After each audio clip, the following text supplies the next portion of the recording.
કોળી સમાજના આગેવાન નવનીત બાલદિયાને જે માર મારવામાં આવ્યો, હવે એ જ કેસની અંદર જે અત્યાર સુધી કોળી સમાજના તમામ આગેવાનોની એક જ માંગ હતી કે જે માયાભાઈ આહિરના દીકરા જયરાજ આહિર છે તેમને પૂછપરછ માટે બોલાવવામાં આવે, સાથે જ એમનું નામ જે આ ફરિયાદ નોંધવામાં આવી છે તેમાં પણ ઉમેરવામાં આવે। હવે આ બધી જ બાબતે ક્યાંક એવું લાગી રહ્યું છે કે કોળી સમાજને અને ખાસ કરીને નવનીત બાલદિયાને ન્યાય મળવા જઈ રહ્યો છે, કારણ કે હવે એસઆઈટીની ટીમ દ્વારા જયરાજ આહિર છે તેમને સમન્સ પણ મોકલવામાં આવ્યું છે।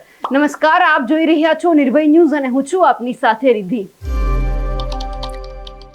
બગદાણાની બબાલ છે ધીમે ધીમે આગળ વધી રહી હતી। અલગ અલગ જગ્યા પરથી રોષ જોવા મળ્યો હતો। અનેક કોળી સમાજના આગેવાન છે મેદાનમાં આવ્યા હતા અને આખરે એક જ માંગ કરી રહ્યા હતા કે જો જયરાજ આહિર જે અત્યારે મૂળ ફરિયાદી છે નવનીત બાલદિયા કહી રહ્યા છે કે મને મારવામાં જયરાજ આહિરનો હાથ છે, એમને જે ફરિયાદ છે એમનું નામ નોંધવામાં આવે।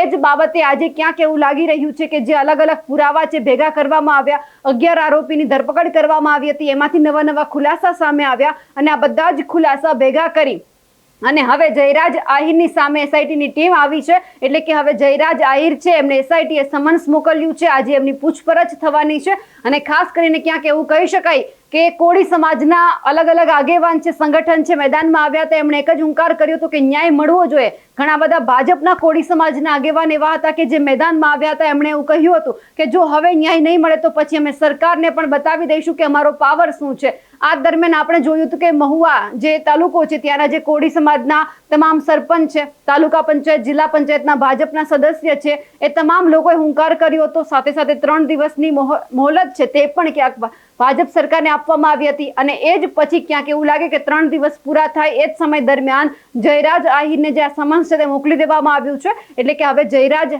આહિર છે એમને હવે એસઆઈટીની ટીમ છે તેમની સમક્ષ હાજર થવાનું છે। તેમનો પણ હવે ક્યાંક ખુલાસો માંગવામાં આવશે, તેમને પણ સવાલ જવાબ કરવામાં આવશે, કારણ કે જે આખી ઘટના સામે આવી હતી અને એ જ ઘટનાની અંદર આપણે જોયું કે સૌથી પહેલા જે 2 પીઆઈ છે, પીઆઈ KS પટેલ છે અને એમની સાથે પીઆઈ ડાંગર છે, આ બંનેને પૂછપરછ માટે એસઆઈટીની ટીમે બોલાવ્યા હતા અને એ પછી આપણે જોયું કે નવનીત બાલદિયા છે પરમ દિવસે એમને પણ બોલાવવામાં આવ્યા હતા, એમનું પણ નિવેદન નોંધવામાં આવ્યું હતું। લગભગ 15 જેટલા મુદ્દા છે નવનીત બાલદિયા દ્વારા એસઆઈટીની જે ટીમ છે તેમને સોંપવામાં આવ્યા હતા, આપવામાં આવ્યા હતા।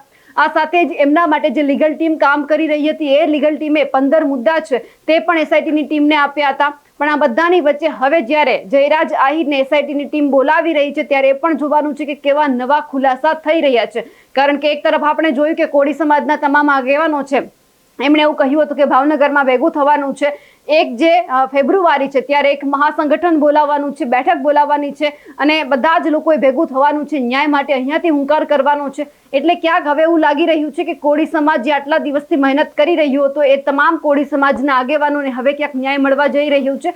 આ બધાની વચ્ચે એ પણ જોયું હતું કે હીરાભાઈ સોલંકી છે, પરસોત્તમભાઈ સોલંકી છે, તે બધા મુખ્યમંત્રીને મળ્યા હતા અને આ બધાની વચ્ચે હવે જ્યારે જે એસઆઈટીની ટીમ છે તેમના દ્વારા જ્યારે સમન્સ પાઠવવામાં આવ્યું છે જયરાજ આહિરને, ત્યારે એ પણ જોવાનું છે કે હવે કેવા નવા ખુલાસા છે તે થવાના છે, કારણ કે હવે જે છેલ્લે અત્યાર સુધીનો ક્યાંક આપણે જોયું કે નવનીત બાલદિયા છે તેમના દ્વારા એવું કહેવામાં આવતું હતું કે જે જયરાજ આહિર છે તેમના દ્વારા જ મને માર ખવડાવવામાં આવ્યું છે, કારણ કે મેં માયાભાઈ આહિરને ફોન કર્યો હતો અને એ જ સમય દરમિયાન એમને ક્યાંક ખોટું લાગ્યું કે મારા પિતાને તમે કેમ માફી માંગવાનું કહ્યું, માફી માંગતો વિડીયો કેમ મૂકવાનું કહ્યું। પછી આ બબાલ શરૂ થઈ હતી। એટલે એ જોવાનું છે કે હવે આવનાર સમયમાં શું થાય છે, જ્યારે આજે જયરાજ આહિરને હવે પૂછપરછ માટે લગભગ 5 વાગ્યાની આજુબાજુ બોલાવવામાં આવશે, એટલે કે 5 વાગે એસઆઈટીની ટીમ છે એમની સામે જયરાજ આહિર બેઠા હશે, એમને સવાલ જવાબ કરવામાં આવશે।